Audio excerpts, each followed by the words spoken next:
Hi guys, and welcome back to another installment of Secret Graceland. So let's start just outside the house. Have you ever thought about Graceland's mail?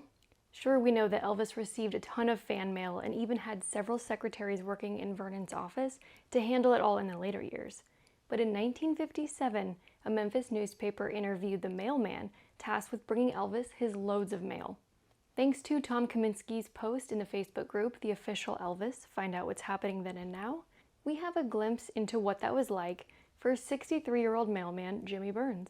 In the early days, Graceland had a mailbox outside the wall by the entrance, but it couldn't hold the amount of mail that Elvis got.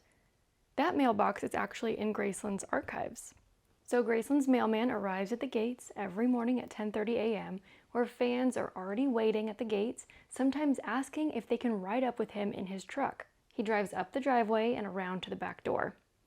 In this photo, you can possibly see a Cadillac and the Messerschmitt parked there, in what would later become the Jungle Room. Jimmy Burns says, his father usually meets me to get the mail, and often he invites me in for a minute. Mr. and Mrs. Presley are wonderful people, end quote.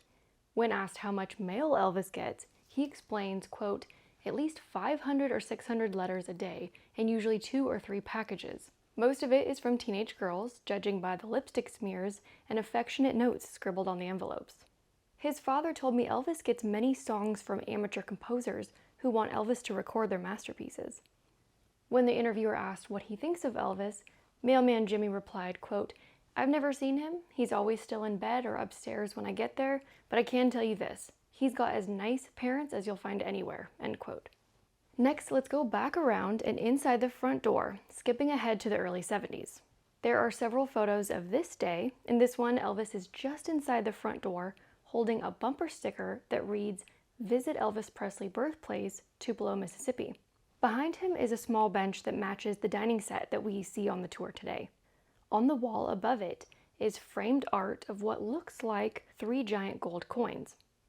Now let's look at that exact spot today.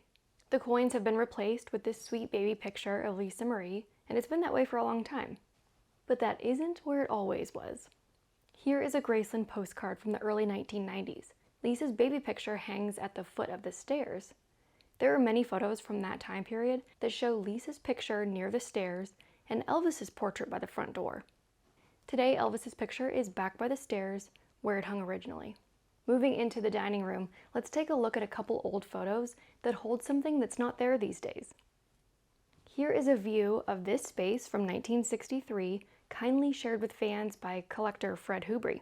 I've actually done a whole deep dive on this particular photo, so if you want to check that out, the link is up here at the top and also in the description box. But what I want to point out is that rectangle-shaped box affixed to the wall on the left side of the arch. It could be a thermostat.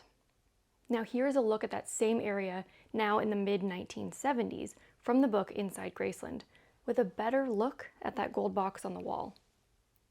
Looking at that same spot today, the box is gone and the wall is smooth. Here is a photo from Elvis's cousin Billy Smith's days as a Graceland tour guide in the 1980s. Yes, Billy Smith was a tour guide. The stories he could tell. But what I want to point out is that round gold thing on the wall next to the kitchen doorway. It's just like this thing affixed to the wall in this photo of Priscilla on the landing for People magazine in 1987. It's an odd spot for a thermostat, so maybe it's a 70s or even 80s era fire alarm.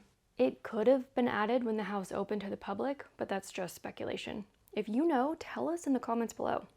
Just like the dining room, that old device has now been removed. Whatever it was, they probably have a more updated system now.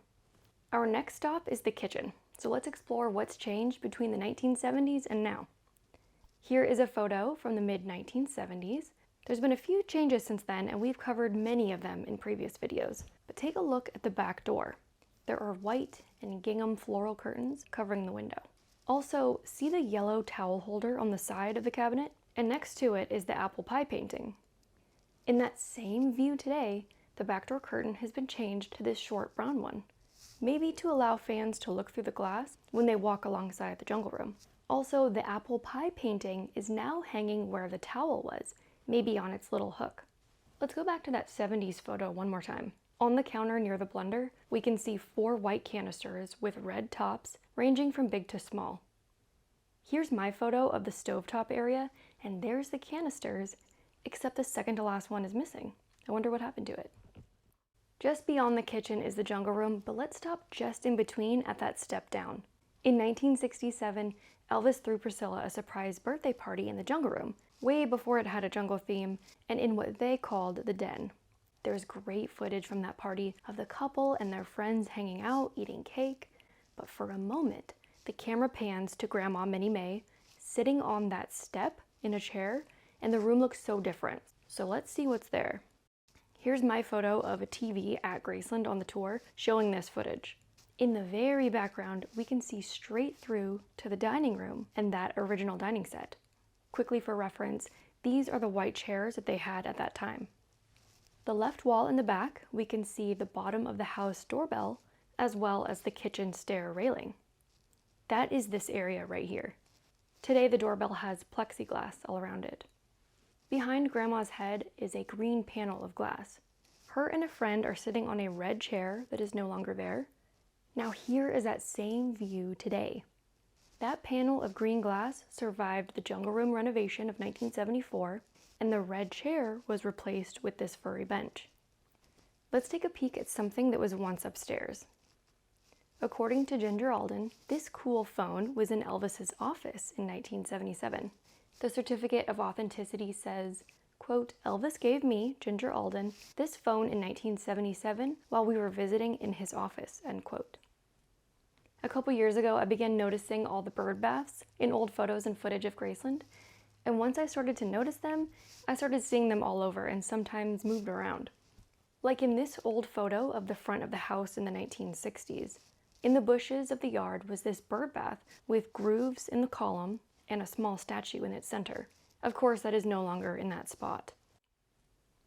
On my last visit to Graceland, I spotted this bird bath in the foliage outside the racquetball building, and though it doesn't have a statue inside the bowl, there are grooves in the column.